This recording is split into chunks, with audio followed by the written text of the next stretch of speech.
Hi friends, कल था friendship day और कुछ समझ ही नहीं आ रहा था कि कहाँ जाएं। The reason being because Saturday Sunday usually घूमना हो ही जाता है और आज सच फ्रेंडशिप डे पर कोई ख़ास जगह, ओ माय गुडनेस। तो मैंने सोचा क्यों ना थोड़ा सा नोएडा भ्रमंडन किया जाए। तो सबसे पहले जी मैंने ख़रीदा पाइनएप्पल। अब आपको एक बात बताऊँ, पाइनएप्पल में एक राजा आता है और एक रानी आता है, और जब भी आप पाइनएप्पल खरीदना तो रानी पाइनएप्पल खरीदना। रानी पाइनएप्पल रियली बहुत टेस्टी होता है, बहुत मीठा होता है और स्वाद में बहुत ही मज़ेदार होता है। तो जी पाइनएप्पल लेकर हम निकल गए आगे को। बस हमारी गाड़ी चली जा रही थी कभी सेक्टर 50 की तरफ और कभी सेक्टर 32 की तरफ। तो बीच में जी कभी बारिश हो रही थी और कभी मौसम धूप वाला हो रहा था। तो मौसम कल बहुत सुहाना था। और बड़े दिनों से ना मैं ये रील देख रही थी कि कानपुर के कोई ऐसे मिलता है कि बन और मक्खन।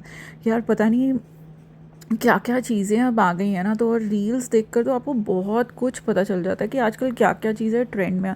और बताया जाता है कि ये मक्खन जो है वो घर पे निकाला जाता है एंड दिस इज़ फ्रेश। और जो बन भी है वो बहुत सारे तरह का आता है, कोई पाइनएप्पल, कोई कुछ ऐसे कर कर। और फिर मैंने एक रील देखी कि उसमें बताया कि नोएडा में भी ये खुल गए हैं। तो ये जो भैया जी हैं ये कार्ट लगाते थे नोएडा स्टेडियम के बाहर, वो भी कहते हैं गेट नंबर 4 के वहाँ।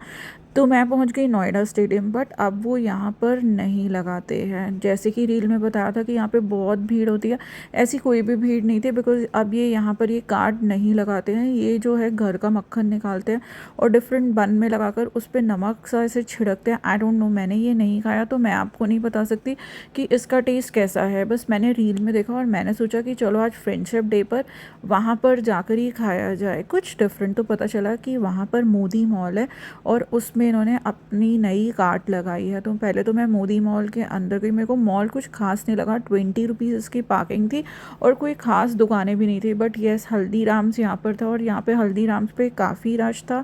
और मतलब बहुत ज़्यादा लोग नहीं थे बट फिर भी लोग थे। बट जैसे DLF मॉल ऑफ इंडिया जितना पॉपुलर है वैसा नहीं है, कि छोटू सा मॉल था और चीज़ें यहाँ पर काफ़ी सस्ती थी नोएडा के हिसाब से। 160 रुपीज़ में हेयर कट, जबकि जहाँ पर मैं रहती हूँ वहाँ पर 1800 रुपये से कम का हेयर कट जी है ही नहीं। So this way it was a good mall, मेरे को अच्छा लगा। और जैसे ही मैं बाहर निकली तो मेरे को वो कार्ट दिख गई जहाँ पर बन मक्खन वाले मिलते थे। तो जैसे ही मैं वहाँ पर पहुँची तो वहाँ के वही वाले ऑनर बाहर आ गए और उन्होंने बताया कि हम सुबह 6 से 10 बजे तक लगाते हैं और उसके बाद हम साफ़ सफाई करते हैं, क्योंकि इतना मक्खन निकालना ईजी नहीं होता। अब हम दोबारा से मक्खन निकालेंगे और मक्खन निकाल के फिर हम शाम को जो है कार्ड दोबारा से लगाएंगे। So it was a very good experience, we enjoyed a lot on friendship day. हम ऐसे ही घूमते रहे, मौसम बहुत अच्छा था। And thanks for watching my channel. Bye bye, see you again. और आप जितना प्यार दे रहे हैं, thank you once again. Bye bye.